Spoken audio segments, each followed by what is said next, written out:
Hello folks, here we are on the beer caddy project. We're doing this for a promotion for Rustins Stains. They've approached us to see if we'll make a project using some of their products. We're very happy to. We use Rustins all the time. We also use Wax all the time. So we're happy to collaborate. This project is going to be a beer caddy. There's a beer over here in the corner, but I won't get that out for you just yet. I've prepped up all of the timber, so it's all been milled and cut to size. I've saved you all the hassle of videoing that. So all the components have been cut. I've actually used a charring process on these boards. I think it's a pine, but I think it really brings out the grain really well. So it's charred with a blow lamp, believe it or not, and then it's brought back with a wire brush.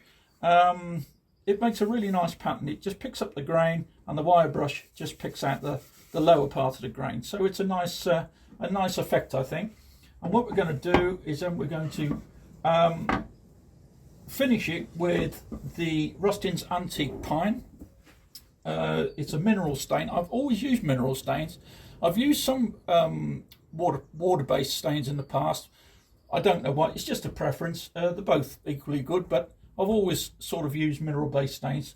A little bit more of a process cleaning up and disposing of bits and pieces, but I like it very much. It's a good stain. I decant some of the stain into a smaller container. I'm a bit of a clumsy so if I knock that over, that would be a real mess. So I tend to decant it into a smaller container, just for ease of use and moving around, really. This stain is really good. It penetrates into the wood really well. It really gives a nice even finish. I put it on with a brush. Some people put it on with a rag. I suppose it all depends on the type of timber and the project you're doing, but I think that it works really well, and it gives you a really nice even finish. Just a little bit about the timber we're using. Our business is all based around upcycling, and we tend to use timber that would has had a previous life. The boards we've used for this project have actually come from floorboards from an old cinema that was being decommissioned in Birmingham. So the timber's had a previous life. It's like I said before, it's a pine, but it's got a lovely grain, and yeah, this stain's really bringing it out. I suppose my association with Rustins and Wax really stems from when I used to work in the organ building trade. We used to restore and build church pipe organs. I always preferred the restoration side, and we used to use Rustins stains, waxes, and we used sealers, a lot of white polish sanding sealer, and we always found it very good, especially when we had to colour match. If we were doing some putting some new components into older work, obviously we have to try and colour match the timber as much as we can, and we always found Rustins products really good. Okay, now we've got the timber roughly where we want it with that sort of charred effect. We'll carry on with the staining, and we'll give this a coat of antique pine stain, and we'll see what sort of effect we get. Now, this is when you really start to tell what the finished timber is going to look like. Let's just do this a little bit here. I think that's okay. So there we go. So what we've had is we've got the charring effect underneath, antique pine finish over the top, and when that's dry, I think it'll look okay. So here we are again on the beer caddy project. We've let the stain dry overnight and we're now going to start fixing the panels together. I'm going to just basically glue and screw these together. It's not fine joinery, it's straightforward box work. So we're using PVA glue and we're using screwdrivers. Very old-fashioned, you would say, I'm sure. I've been in the building trade in various forms and woodworking for the last 30 years. And a lot of people you see now use battery screwdrivers or battery drill drivers. I've noticed in my time, over time, I started work when I was 16 and I'm 59 now, that I have, and especially at night, I get very stiff and sore hands, especially in the joints, which I think is probably a little bit of arthritis. My medical knowledge is zero, so it could be anything. But anyway, I think that's what it is. So especially on these small projects, I tend to use a screwdriver. I don't know whether the manipulation of the screwdriver, the rotation of the hands and fingers actually helps keep the joints working and whatever. Maybe you could let me know below. I'm no expert. And also with small work like this, if you were using a battery driver to put screws in, sometimes they can rotate a little bit faster than we expect and they can slip out of the screw and actually dig in to the timber around it. It's not the end of the world. You can repair it and match it, but you know, I don't really like to make work. So let's try and keep the damage to a minimum. So we're going to continue using a very old-fashioned, but I think equally important, screwdriver.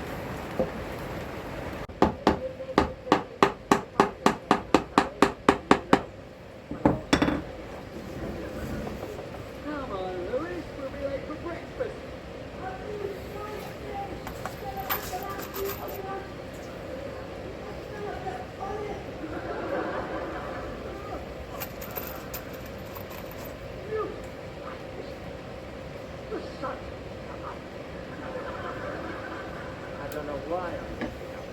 I took to going back to the base.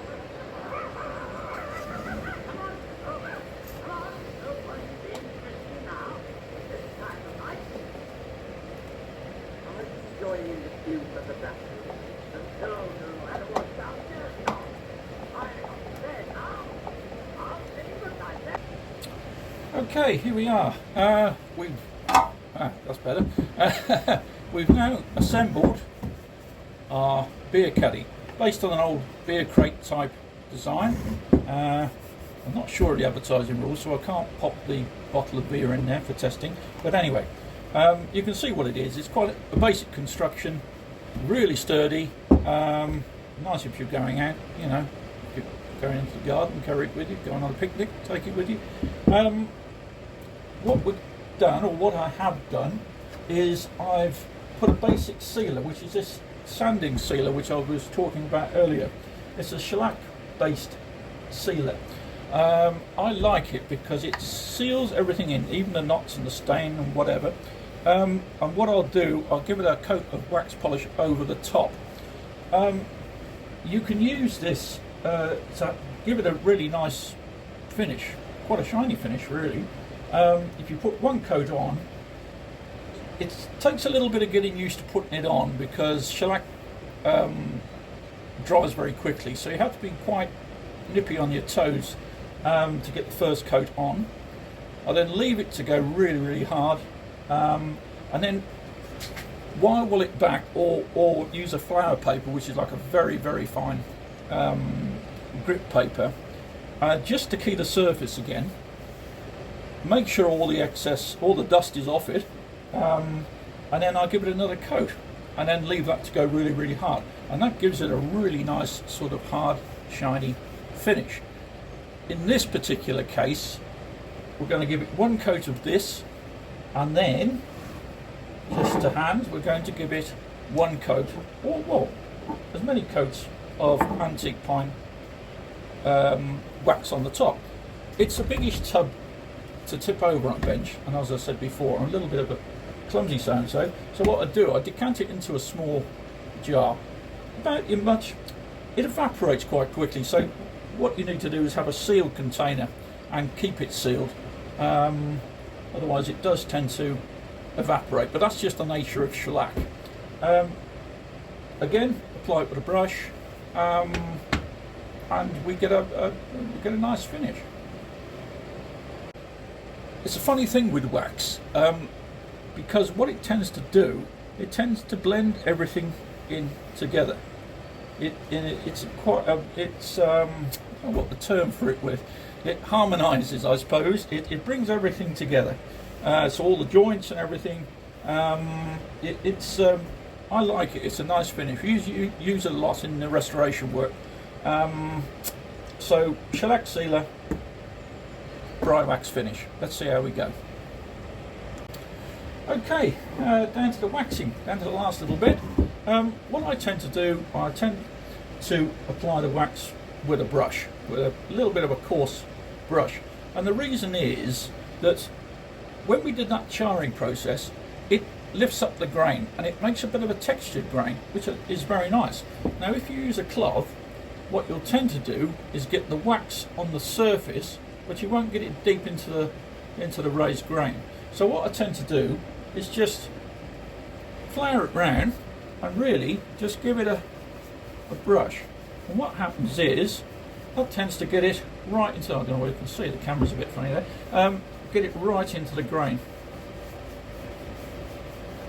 And what you do afterwards, I usually let it soak in just a little bit, but then what you do is get some cloth or whatever, and you can really start to buff it up. And the wax stays in the lower parts, and it sort of highlights the upper grain. So when you've got it, you can start to feel it. It feels a little bit sticky when you first start out, and it'll start to go quite smooth and shiny. And that's when you know you're sort of getting a little bit of a luster on the surface. And there you go. And then you let that dry, have a look at it. If you want to give it some more, give it a little bit more. Hi folks, here we are at the end of our journey with the beer caddy, with our collaboration with Rustins products. As you can see, as in the other videos, it's a straightforward construction, robust. So if you're taking it out to the park or whatever, you haven't got to worry about being hit with a football. So it's a basic, straightforward construction. I think after all the finishes we've used, I think the grain pattern is really nice on it. I'm really pleased with it. Like I said, it's not fine joinery, it's just basic box construction, but it makes a nice finish, I think. These are the products we've used. We've used the Rustins sanding sealer to seal everything in, and we've used the stain to give it this nice antique pine finish. So I think it's turned out really well. Thank you to Rustins for all their support. So it's just a cheers from Upcycle Ned. Cheers.